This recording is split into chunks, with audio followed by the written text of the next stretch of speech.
I'd rather you get hurt today than die early. I'd rather you get hurt in the gym than sit on a couch and die of a heart attack. So lay off the excuses of, I don't want to get hurt. Okay? Get your butt in the gym, find a personal trainer, and let's get some strength on that body. Hey everyone, this is Dr. Barrett. I'm a board-certified chiropractic physician with a passion and emphasis in functional nutrition. We can't wait to add value to your health as well as the health of your family. Thanks for listening in to the Real Health Podcast. Hey, before we jump into today's episode, do me a favor. If you like this episode and you like hearing from Dr. B, share it on your Facebook, share it on your Instagram. We're really trying to get this health movement out. So without further ado, let's get to today's episode.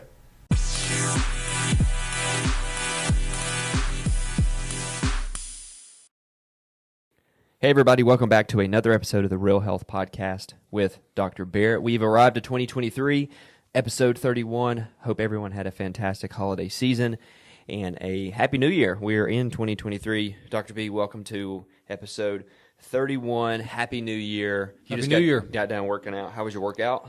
It was exhausting. Yeah? It was good. You started it early. I'm a little tired right now. I was about to say you're an early morning riser. Not by choice. I'd much rather sleep in, my friend. It is. It's much easier to sleep in. Yeah. Oh, listen. People just think once you are healthy, it's easy. You just keep doing it. It's still a grind, And so, it's still a grind. Not eating a particular food or waking up early or training every day or choosing health. So, what is your morning routine to wake up and get going? Jump out of bed as soon as I can. I don't know. You don't jump. No one jumps out of bed. Oh yeah. What's your morning routine? I mean, I have mine. So, well, it depends on the day. If it's a Tuesday, Thursday, I'm going to train. No, I'm talking like first thing in the morning. Uh-huh. If you're laying there and you're like, if I can just do this one thing, I'll wake up and get moving. I don't know, man. How many times I hit the snooze button before it's too late? For me, yeah, I've got to go and I got to put cold water on my face as soon as I wake up and brush my teeth. If I can get that toothbrush in my mouth, it's like I'm started. You're ready. Yeah. I don't particularly have one. Honestly, I fight every morning. Most mornings I fight to drag myself out of bed and get the day going. I sleep well, right? 7-8 hours a night, easy, good quality sleep, good architecture, good deep sleep, good REM sleep.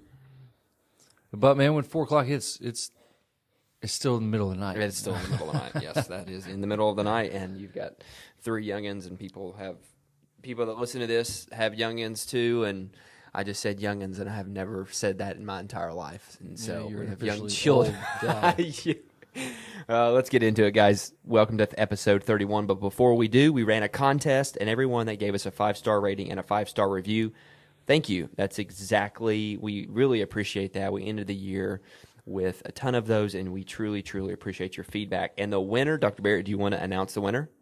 Yeah, Eliza Dickinson. Congratulations, Eliza. Thank you so much for the review.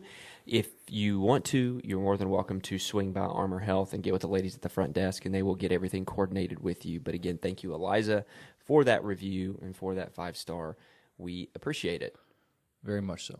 2023, we're going to roll, and we're going to start with Pillars of Health. Yeah, well, over the next coming episodes, I want to lay a foundation for people to help them understand what health is and why you need to be doing these things consistently before you start trying to do cold showers and do coffee enemas and snort Zen.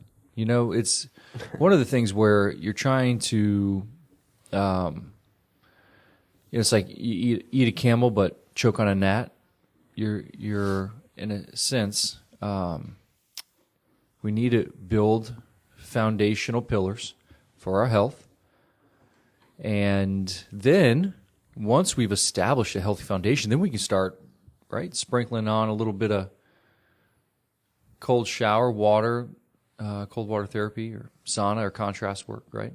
We can implement fasting protocols. We can have better conversations about, hey, should I consume kale or not because the oxalic acid's in it? You know, people complicate health. Mm-hmm. So my goal was like, hey, new year, let's talk pillars of health. Before you can get into the weeds of, like you said, biohacking or cold showers. Like, if you're not, correct me if I'm wrong, but, you know, if you're not doing a pillar of health that we're going to talk about, maybe a cold shower isn't really going to benefit you that much. Let's focus on the foundations first. Yeah, that's exactly right. If your nervous system is stressed out because you're not sleeping well, you're pounding a bunch of chemicals to kind of stay active. Red Bulls. Yeah, sure. You know, let's be honest, what's a cold shower going to do? Nothing.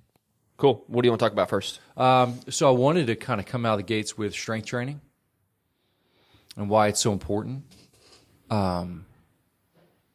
I think there's just a massive misconception with it. And so I wanted to kind of debunk some myths, give you some literature to kind of eat on and digest, and then give you kind of some recommendations to get started.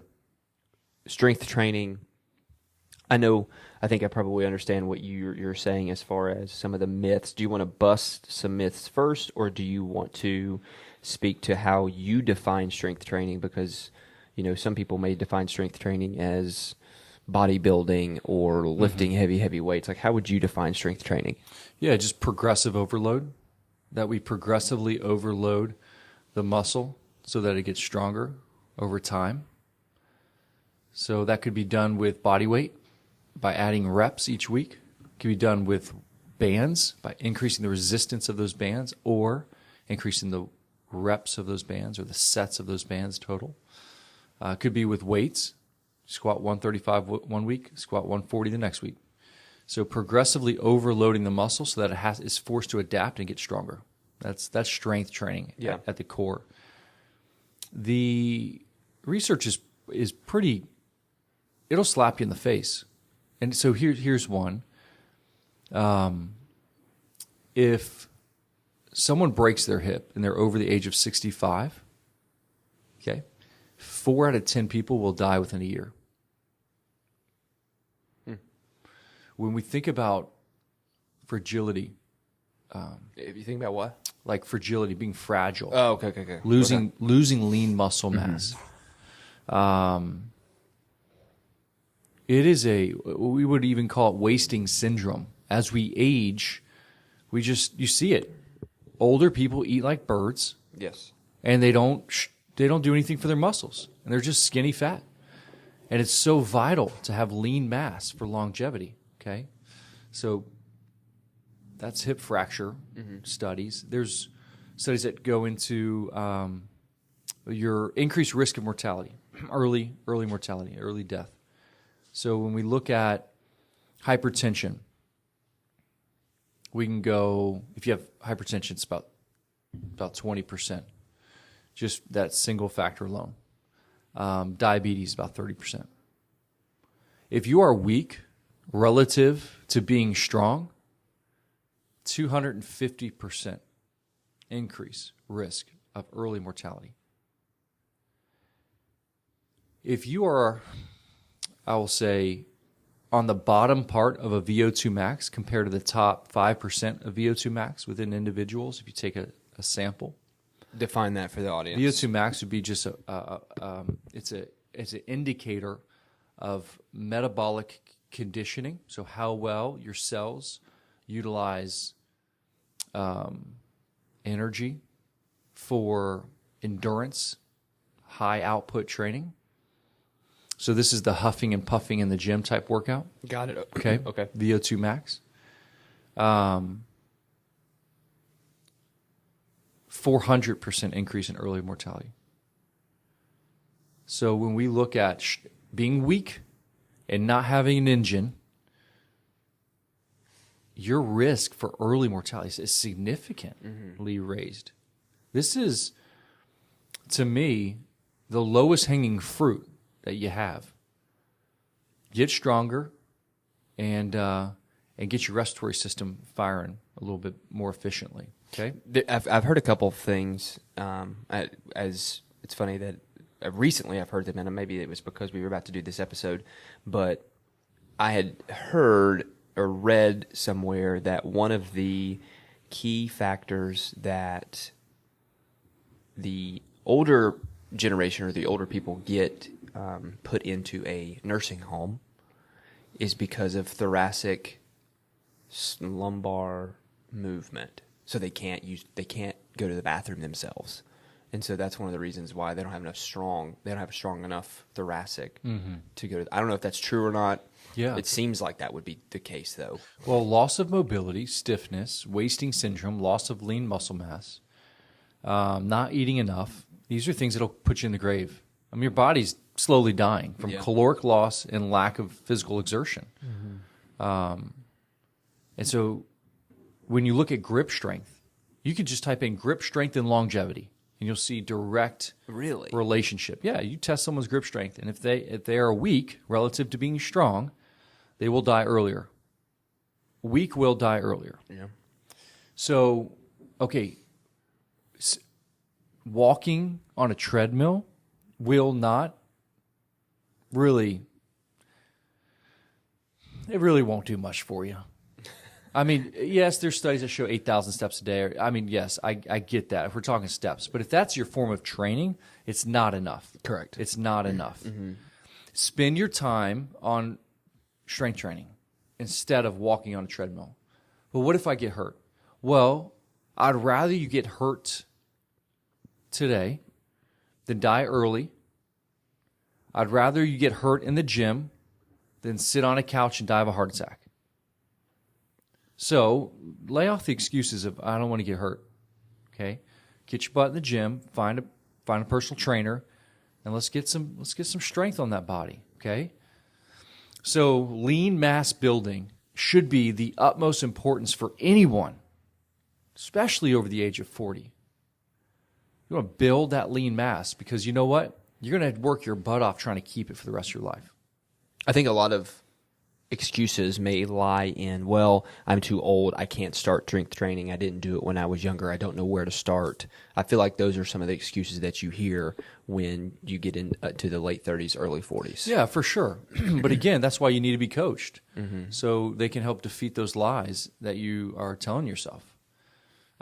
Because it is one of the most important things. If you're not strength training 3 days a week, don't have a conversation with me about a special diet. Eat whole foods, strength train 3 days a week. You don't have to think about ketogenic. You don't have to think about, going vegetarian. You don't have to complicate your health. So anyway, strength training is so vital to longevity and decreasing your risk of early mortality. So I don't know. Most people ask, like, where do we get started? Correct. Yeah, that was going to be my next question. Where do you get started? So, because it is the beginning of the year, and it's interesting. In the gym, in the beginning of the year, there are new people, and there's also a lot of, I feel like, new people that maybe just don't know where to start or what to do or how to do it. Yeah. So again, that's why you need to be coached. Get a personal trainer. Come over to Armor, we'll help you. Go over to Health Factory, we'll help you. But I'll tell you, again, it doesn't have to be complicated. So when you think about strength training, a lot of people think, they're just going to be on machines. But here's the problem. You really need progressive overload. So if you go to the gym and do the exact same routine every Monday, and the same weight, same reps, 3 sets of 10, 3 sets of 12, and you do that, you're not progressively overloading the muscle. You're not allowing adaptations to occur, and you're not forcing your body to really recover. You're adapted to that movement, that volume. So you need to increase reps. You need to increase weight. You need to change movement, but something has to change. So when we look at where to start, you can start with body weight. You could do 20 squats for 3 sets, body weight, okay? But next week, I need you to do 3 sets of 25. And then the next week, I need you to do 3 sets of 30. And then the next week, 3 sets of 35. And then, hey, that's easy. So let's go ahead and throw a dumbbell in there, 15 pounds. And let's now back it off and do 3 sets of 15, right? And then let's add that weight to 20 pounds the next week, 25 pounds. And sooner or later, you're back squatting 100 pounds. That's amazing, right? How did you get there? Well, it took you 6 months, but you started with body weight, okay? Resistance bands, the same thing. You can start with skinnier resistance bands and just build the resistance band over time. So you can do it with anything, either increase weight, increased reps, increased volume, but you just want to progressively overload the muscle to force adaptations to occur. So you build lean mass, you force growth hormone production, and you allow your body. And that is also contingent upon, we'll talk about it next week, it's also contingent upon you're fueling your muscle properly with enough protein. Mm-hmm. But what are some of the myths? I mean, I would imagine that some of the myths are, I don't want to work out, I don't want to get too big, or stuff like that. What are some? That's a good one. If I strength train, I'll look fat, or I'll get too big. Get too big, yeah.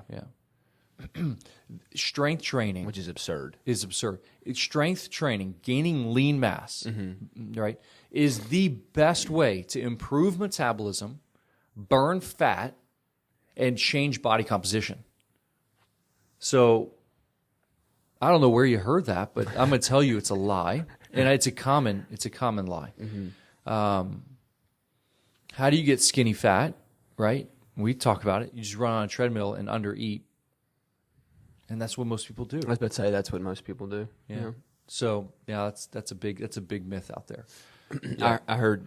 I was going back to a couple things that I had heard, and I hope I get this right. But someone said, I wish someone would have told me that eating right and exercising and strength training was not to lose weight, but it was to be a better person and be healthy. Mm-hmm. They were taught that their entire life, that the gym is really a place to lose weight and it's not a place to get healthy.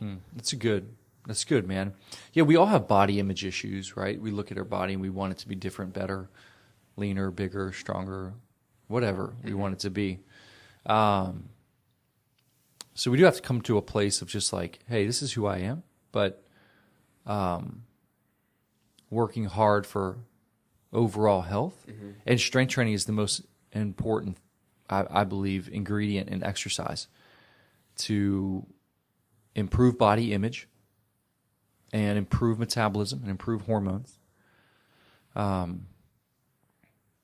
You know how hard how hard we work out. Mm-hmm. I'm still sore. Yeah. Do I look like a bodybuilder? Let's be honest. No. Yeah. No, thanks, man. So I've got some muscle, but it's not like massive. No, you're pretty skinny. Yeah. I'm pretty lean. Just kidding. I have to work my butt off for the muscle I have, man. It's because you're going to need to eat about 8,000 calories a day to probably put on. So. Yeah. I mean, I work my butt off. You think you're going to work harder than me and somehow gain 50 pounds a month? It's just not going to happen. Yeah. You're not going to bulk. Yeah. It's just it's so. Well, I've beat you on a couple of CrossFit workouts, so. No, but I get you do. You do push, but you've also pushed, and I think that's the one thing people don't understand too is no matter where you start in your strength training, you start and you keep going, and there will be days that you find that you're more sore than others. There will be times that you're more tired than others. But the simple fact that you are moving, soreness can sometimes be a good thing. Your muscles are adapting, and it's like you got to start somewhere. You've got to start somewhere. Yeah. So this is probably more public service announcement. This is probably more of a kick in your butt. Strength train. Even one of my favorite people, my running coach, runs ultras. She's a stud. She prioritizes strength training. Mm-hmm. Okay. Mm-hmm. All her runners strength train. Yet she does volumes. Okay. So many miles a week. She strength trains. So this is probably episode 1, hey, prioritize strength training. If you're not currently doing it, it's your next step. Let's get going. Quit making excuses. Get a trainer, and let's start pushing some weight. Okay? You'll improve your performance. You'll improve your hormones, your metabolism, body composition. You'll feel better. You'll save those adrenals from burning out. It'll change your life. And more importantly, it'll decrease your risk of early mortality. Yeah, that's amazing. Pretty simple, straightforward, strength training, lay the foundations of your health. This is what we're going to get into in the beginning of the year. Eliza, thank you so much again for winning the review 5-star contest. Make sure that you contact Armor Health. Anything you want to tease the listeners with in regards to what they expect in the other pillars? We're going to talk nutrition, Okay. Particularly protein. Okay. So that's the next one. We're going to talk about improving sleep hygiene as well. Okay. So, yeah, those are things that are coming down the pipe. Awesome. Make sure you like, comment, and share. If you go over to Instagram, we now have a video version, so now you get to see Dr. Barrett's beautiful face when he gets to say maybe something that is very good for the episode. So make sure you head over to the Instagram page, like, comment, share, repost this on your stories, and let's get all the information that Dr. Barrett is sharing out into the world. Thank you guys for listening to the Real Health Podcast with Dr. B. We'll see you next episode. Before you hit X, hold on 1 second. Hey, thanks so much for listening to the podcast today with Dr. B. 2 things that would really help the Real Health Podcast movement. 1, share it on your social media, your Facebook, your Instagram, wherever you're on a social network. And 2, if you go to Apple Podcast and you scroll down, give us a 5-star rating and give us a review. Thanks so much for your time, and we'll see you next episode.